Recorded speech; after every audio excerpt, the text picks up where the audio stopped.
Allô guys, j'espère que vous allez bien. Bienvenue chez La Doua. It's about everything. Il y a une petite urgence. Il y a des actualités qui ont eu lieu hier soir. Oui, dans la soirée, dans la prison de Brooklyn.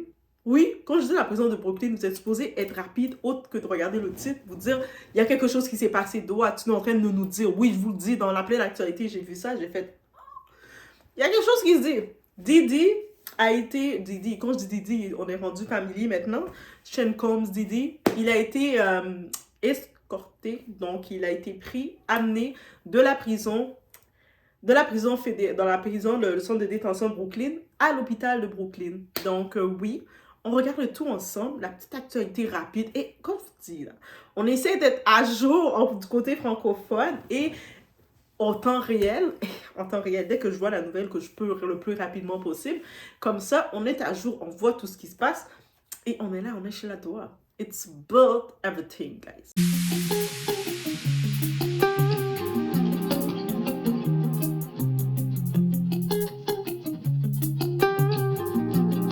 Donc, oui, en effet, j'ai vu rapidement la nouvelle, je me suis dit,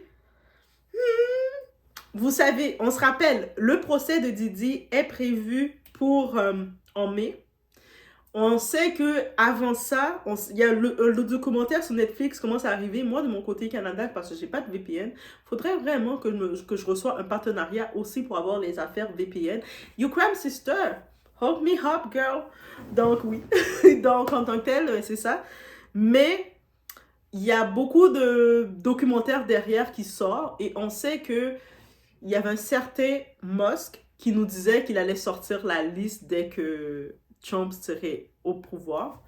La fameuse liste de Epstein et la liste de Didi. Jusqu'à maintenant, on attend toujours. On est rendu au deuxième mois de l'année. Oui, je vais mettre la pression. On est au deuxième mois de l'année, guys.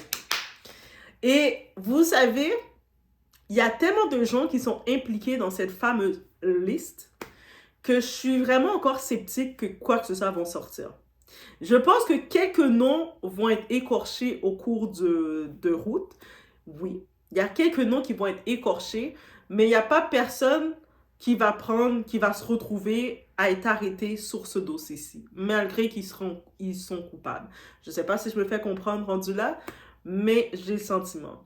J'ai le sentiment qu'on ne va même pas se rendre au procès en mai. J'ai le sentiment qu'on ne va pas se rendre au procès avec la personne concernée qui est Didi. Parce qu'on sait que Didi se retrouve dans son procès, il va devoir parler. Il y a beaucoup de gens qui témoignent contre lui et lui aussi, il va devoir se défendre. Donc, il va devoir jeter des gens au pâturage. Il va devoir dire des choses. Et beaucoup de ces personnes-là, on peut imaginer qu'ils ne veulent pas que ça arrive. Donc, on a pu comprendre, c'est pour une MRI. Du côté médical, une MRI, c'est un scanner parce que pendant la nuit, il a eu des douleurs au genou. Quel type de douleur qu'il a eu de sa cellule? Donc, on essaie de se dire, vous qui êtes dans le domaine médical. Ah, moi, j'ai déclaré que vous étiez dans le domaine médical, mais c'est quel type de douleur qu'il a pu avoir que pendant la nuit, ça a été tellement douloureux qu'on a dû le prendre de sa prison pour l'amener directement à l'hôpital pour vérifier. Mais oui, actuellement, on comprend qu'il y a quelque chose qui le prend soudainement.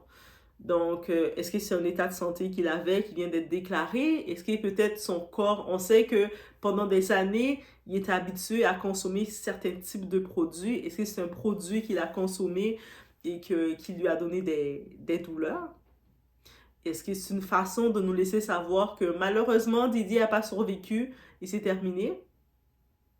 Il y a beaucoup de choses qui peuvent venir en cause face à tout ça. Mais ça me laisse entendre que il y a beaucoup de ces gens-là, ils ne veulent pas se rendre au procès. Pourquoi ils ne veulent pas se rendre au procès? Parce qu'ils savent que avec toutes les accusations qui sont contre lui, parce qu'au-delà des personnes, plusieurs personnes de différents secteurs qui témoignent contre lui, il commence à avoir ses anciens employés. On a pu voir son assistant, j'en ai parlé. On a pu voir, moi je dis j'en ai parlé du côté francophone, mais il y a d'autres personnes du côté anglophone qu'on a déjà parlé, donc c'est pas moi qui amène les nouvelles. Mais on a pu voir que déjà, il y a des employés qui étaient assistants avec Didi, des personnes directes qui confirment les témoignages qui sont faits. Et puis, on peut comprendre que beaucoup dans les témoignages, ils exposent qu'il y avait des célébrités ou des noms influents.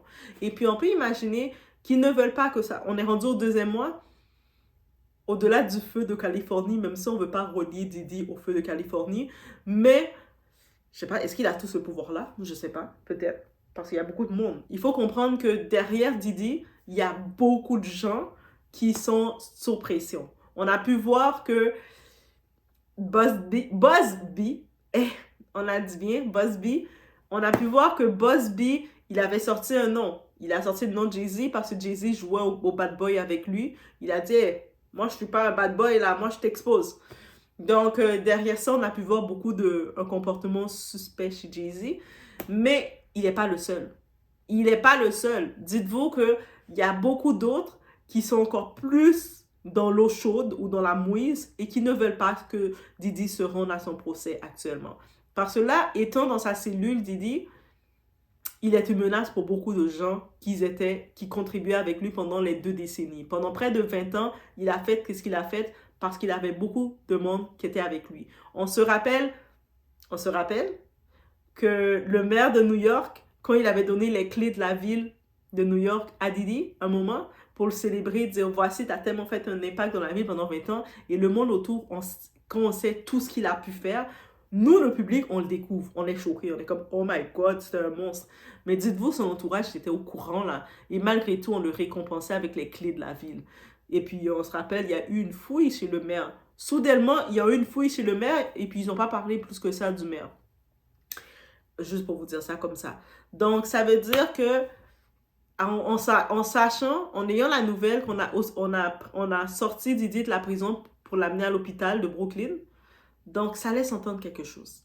Pour moi, ça laisse entendre quelque chose, donc vous le savez aussi, on est alerte, on regarde la suite qui va venir suite à ça, mais soyez pas surpris si on découvre soudainement que le pauvre a perdu, le pauvre n'a pas survécu, ou quelque chose qui arrive, et le procès va être sur la glace. Parce qu'il n'y a pas eu d'autres accusations qui ont été lancées contre d'autres personnes, donc le procès, s'il n'est plus là, il n'y a plus de procès.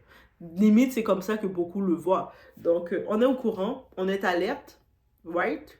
On s'est mis alerte. Et vous ne pouvez pas dire Doha, on ne vous garde pas alerte. Vous pouvez dire, hey Doha, tu nous as mis alerte. On est alerte, on suit l'évolution. Jusqu'au dernier moment, on l'a amené à l'hôpital de Brooklyn, mais je n'ai pas vu dans l'actualité s'il est sorti de l'hôpital. C'est sûr qu'on l'a mis d'urgence. Il sort de la prison, on l'amène d'urgence. Donc, ça veut dire que son état a tellement empiré de la prison qu'ils n'ont pas pu le garder, le soigner en prison. Ils ont dû l'amener à l'hôpital pour faire des scans pour vérifier. Donc, ça veut dire que c'est ça qu'il faut comprendre.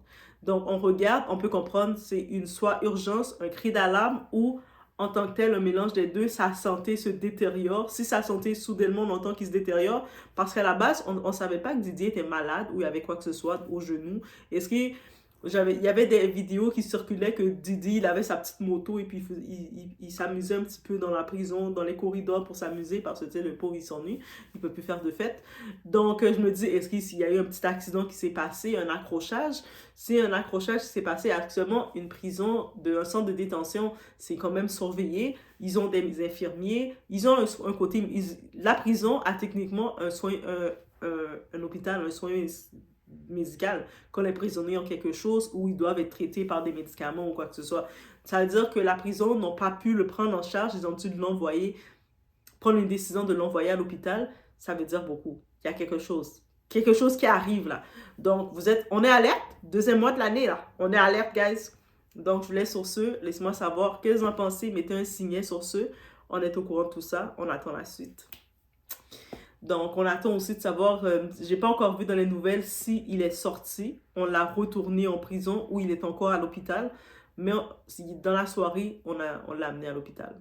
Donc, you heard it first. Donc, je vous laisse sur ce. On se voit aux prochaines vidéos. On est alerte.